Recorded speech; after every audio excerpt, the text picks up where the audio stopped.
What's up everyone, welcome back to the Motor Barista channel. Here we're talking all things adventure motorcycles and helping build safer, more competent riders. Today I'm going to break down my 3 top recommendations for mid-size adventure motorcycles.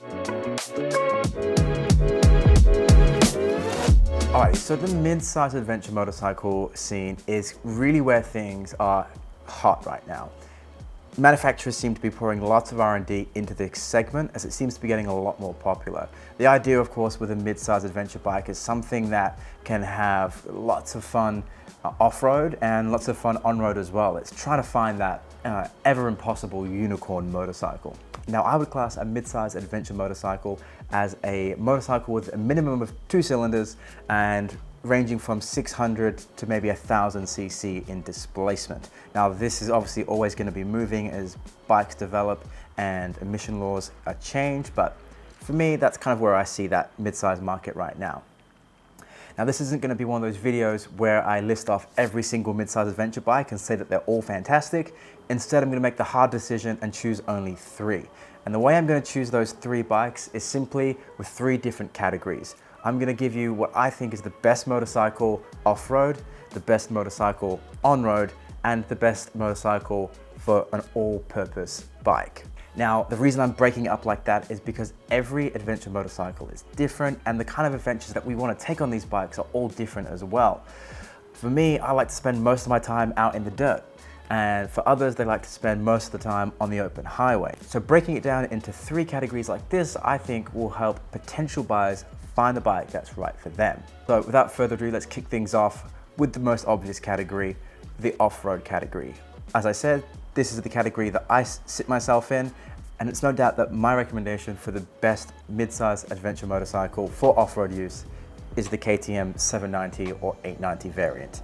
Obviously, the R model is the one you want to be going for, and if you can fork it out and find one, the rally model, of course, is going to be incredible. Now, this isn't a radical choice. You probably all expected this.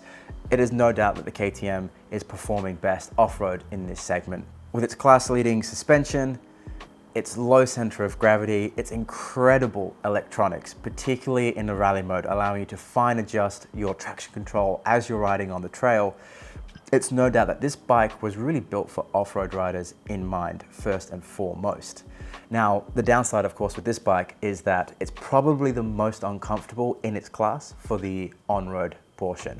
Now, the engine's great. You can have a real good blast on the road, but if you're trying to put down long highway miles, you're going to need to make some significant modifications to get some comfort out of this bike, especially when compared to the other models in this mid-size adventure segment. So the second category is road performance. And when I think of road, I think of an adventure bike that can push long highway miles and also have some great fun in the twisties.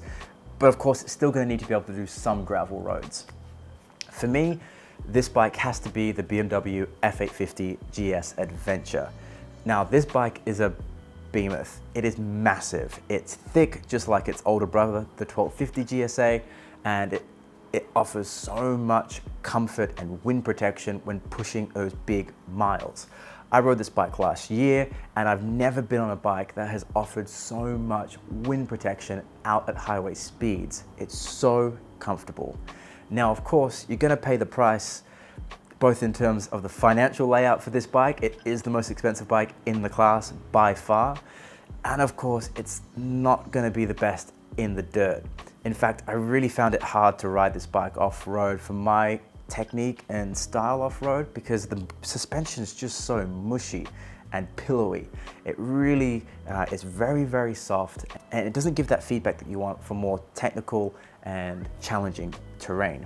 Now, of course, if that's not the kind of terrain that you want to do and you simply want to put down big miles on a comfortable bike along the highway and maybe do some gravel roads and some fire tracks, then this bike could be for you. Alrighty, so for the third and final category, the all-rounder bike, the 50/50. If you had to have just one bike to try and tackle as much terrain as possible, what would that be?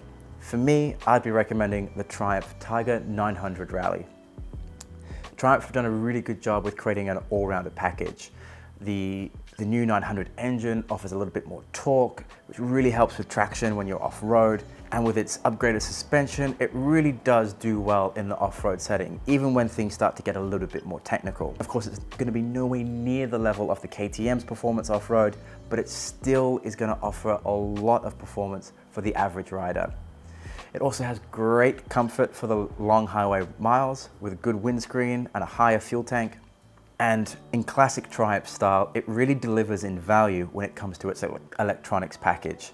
Everything is included from the beginning, such as heated grips, heated seat, and all of the electronics built into the nav system that they use. So if you're looking for something where you don't know what terrain could be ahead, you want to be able to tackle highways, twisty roads, some gravel, some fire track, and you don't need a bike that needs to be the absolute best in any of those scenarios. Instead, you want something that's going to be great for everything that you might come across on your trail and your adventure, then I think the Triumph 900 is the bike to choose. Alrighty, so that's my top 3 list for mid-size adventure bikes. Like I said, this wasn't going to be a big list, which means I've left a lot on the table. You're probably writing up in the comments below why I didn't mention the Yamaha Tenere 700, and it's not to put anything against that bike. It's fantastic. If you're in the market for a mid-size adventure bike, I hope this video could help you out. If you have any questions, leave those in the comments below. And hey, if you have any other recommendations for bikes that you think deserve to be on that list, leave those in the comments below. Maybe someone else will find the bike that is right for them. As always, keep 2 wheels on the ground, practice good technique, and I'll catch you on the next video.